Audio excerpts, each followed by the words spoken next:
What if everything you've been told about success is quietly sabotaging you? What if the belief that life should be fair is not just wrong, but actually making you weaker, slower, and easier to outmaneuver? Look carefully at the world, not the version you were promised, but the one that actually exists. Do the most honest people always rise to the top? Does hard work always guarantee reward? Do rules protect those who follow them? Or do you see something else entirely?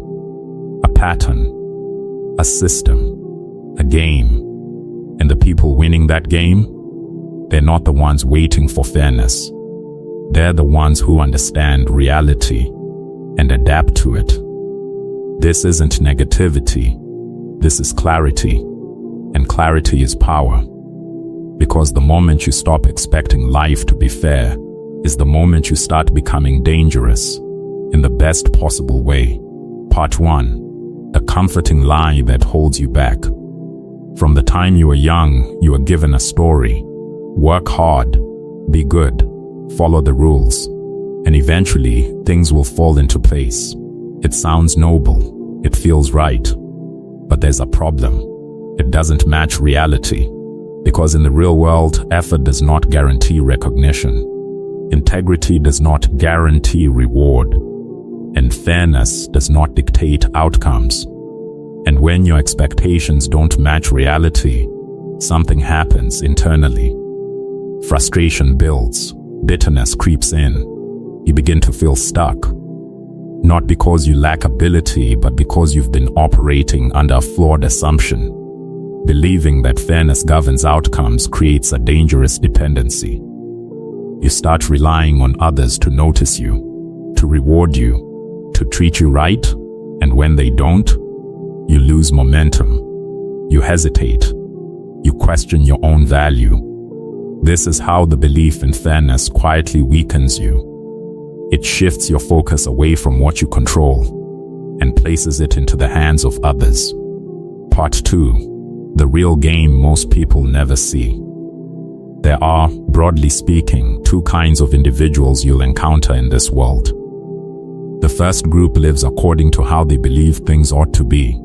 They hold on to ideals, expectations, and assumptions about fairness, logic, and consistency.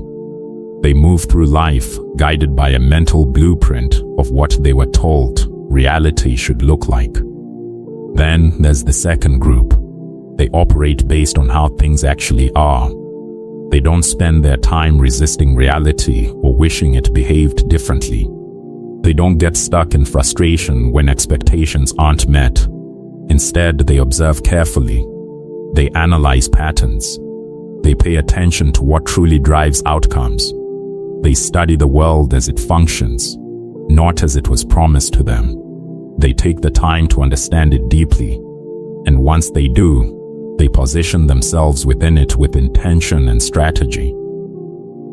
This group recognizes a truth that many people are uncomfortable accepting. Human behavior is not consistently logical. It doesn't always follow reason or fairness. And more often than not, it's unpredictable. People are influenced by forces beneath the surface. Pressure, incentives, fear, ambition, insecurity, and opportunity. A person who appears loyal today may act in their own interest tomorrow if circumstances shift. Someone who values honesty in one moment may justify deception in another. Even well-intentioned individuals can act against their stated principles when the stakes change. This doesn't mean people are inherently bad or untrustworthy. It simply means they are human, complex, adaptive, and influenced by their environment. And when you fully accept this, without denial or discomfort, something changes. You stop being shocked by behavior that contradicts your expectations. You stop taking every action personally. You stop assuming consistency where there is none. Instead, you begin to notice patterns. You start to read situations more clearly. You anticipate shifts before they happen. You recognize motivations that aren't being spoken out loud, and that awareness gives you an edge. Because instead of reacting emotionally to what catches you off guard, you respond with preparation and clarity. Instead of expecting the world to treat you fairly, you prepare yourself to navigate it effectively. And that preparation, mental, emotional, and strategic, is where real power begins to form. Part 3. Why expecting fairness makes you vulnerable. Let's be honest. No sugarcoating, no illusions. The moment you begin to expect fairness as a default rule of life, you unintentionally make yourself predictable. And predictability in any competitive environment is a liability. Because when your behavior is based on fixed expectations, like fairness, recognition, or reciprocity, others can anticipate how you'll react. And once your reactions are predictable, they can be influenced or even exploited. You start assuming that people will follow the same standards you hold yourself to. That if you act with integrity, others will mirror that behavior. That if you put in effort, it will naturally be seen and rewarded. That if your intentions are good, outcomes will align in your favor. But reality doesn't operate on those assumptions. In many situations, those expectations fall apart. Effort goes unnoticed. Credit gets misplaced. Intentions are misunderstood. And people act in ways that prioritize their own interests over shared principles. And when that happens, when reality clashes with your expectations, it doesn't just disappoint you, it disrupts you. Your confidence dips. Your clarity fades. You begin to question the situation, the system, and sometimes even yourself. You hesitate when you should act. You react emotionally instead of thinking strategically. Your focus shifts from execution to frustration, and over time this pattern weakens your performance. Not because you lack capability, not because you're incapable, but because the framework you're operating from is misaligned with reality. You are conditioned to believe in a structure that doesn't consistently exist. A system where fairness governs outcomes and effort guarantees reward. So every time the real world contradicts that belief, it creates friction inside you. A kind of internal conflict between what you expected and what actually happened. And that conflict drains your energy. Now consider a different approach. Instead of expecting fairness as the baseline, you begin to expect variation. You accept that outcomes will differ, that people will compete, that not everyone will operate with the same values or level of integrity as you. You acknowledge that self-interest often drives behavior more than principles do. And once you internalize this, something powerful happens. You stop being caught off guard. You stop reacting impulsively. You stop taking every unfavorable outcome as a personal injustice. Because in your mind, these possibilities were already accounted for. You become mentally prepared. And preparation creates stability.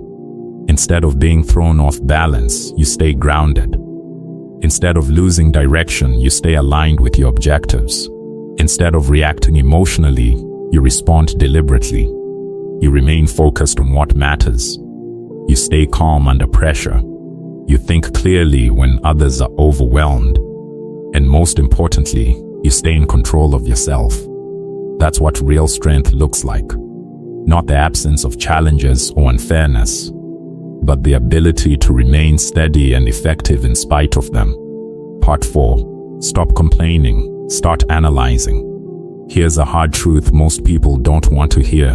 Complaining about unfairness doesn't improve your situation.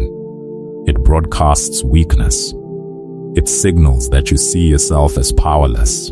And whether people admit it or not, they respond to that signal. Some will ignore you. Some will pity you. Others may take advantage of you. But almost none will suddenly change their behavior because you pointed out the injustice.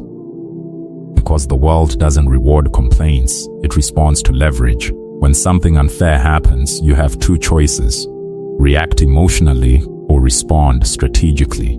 Emotional reaction Feels good in the moment.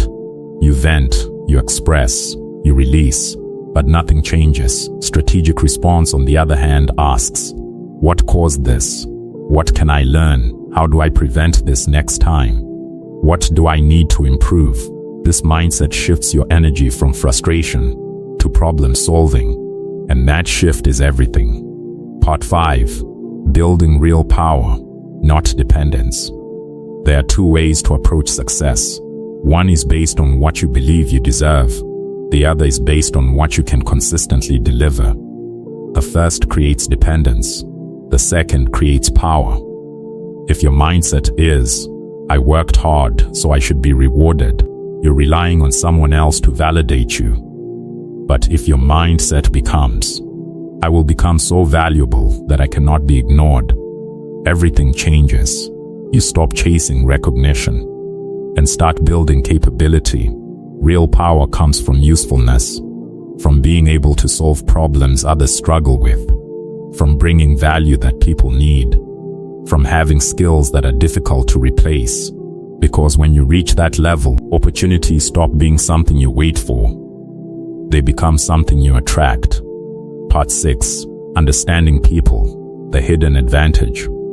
Most people fail not because they lack intelligence, but because they misunderstand people. They assume consistency where there is none.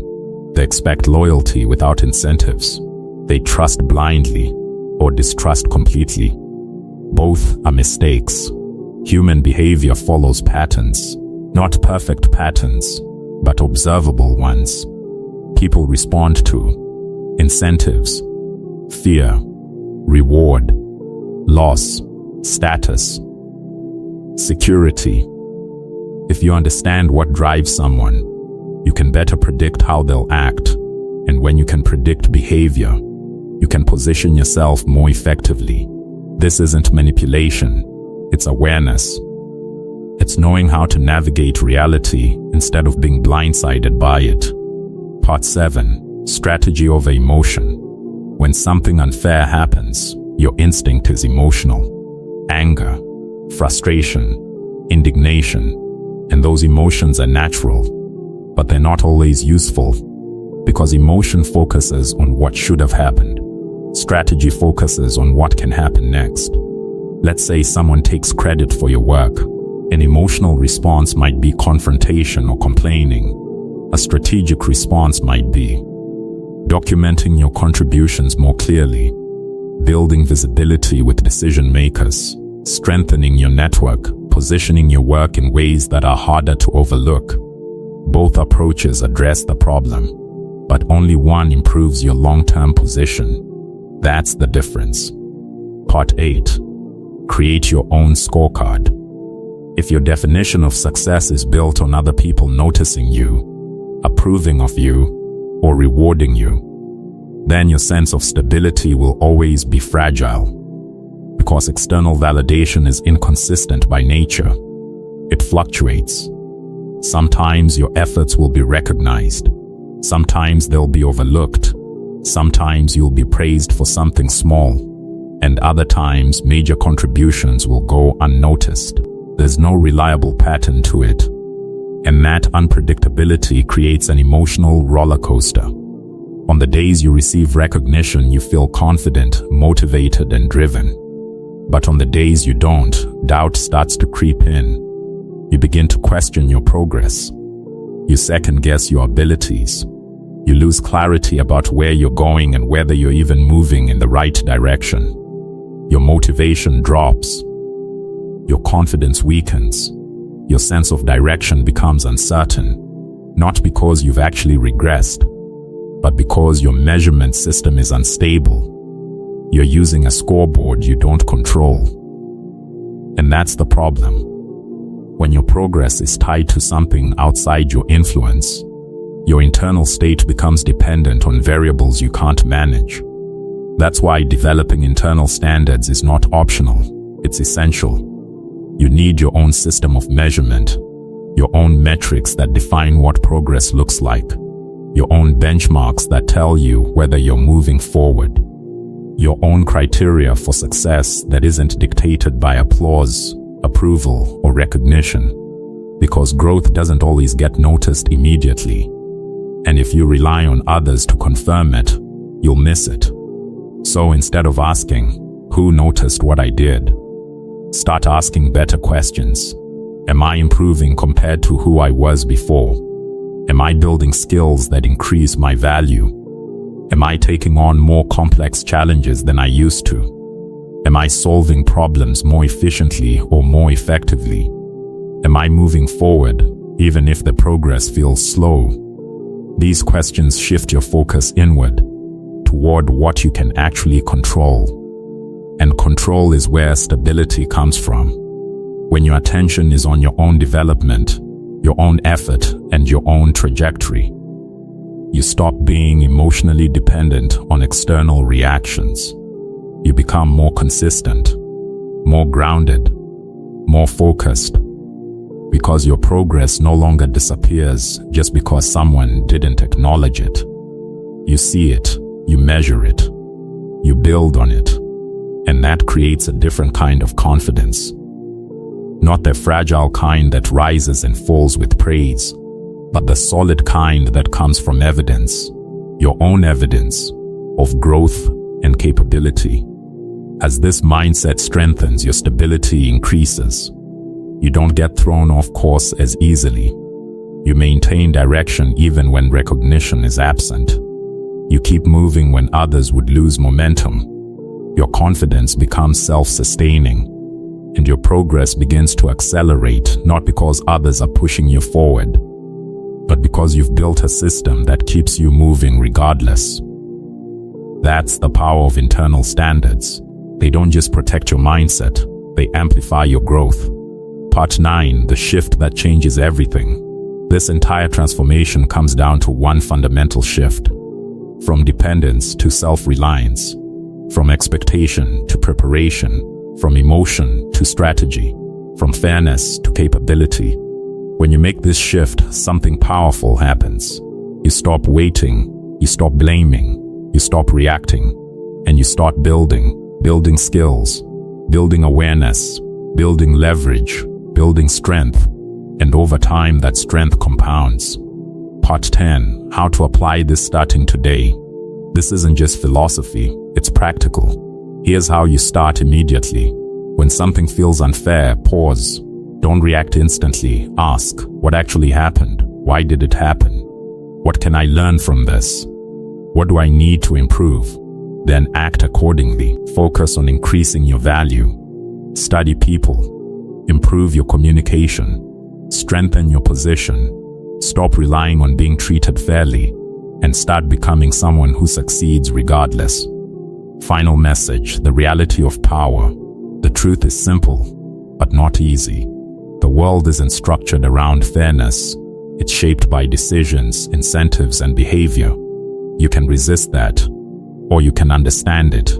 Those who resist reality stay frustrated.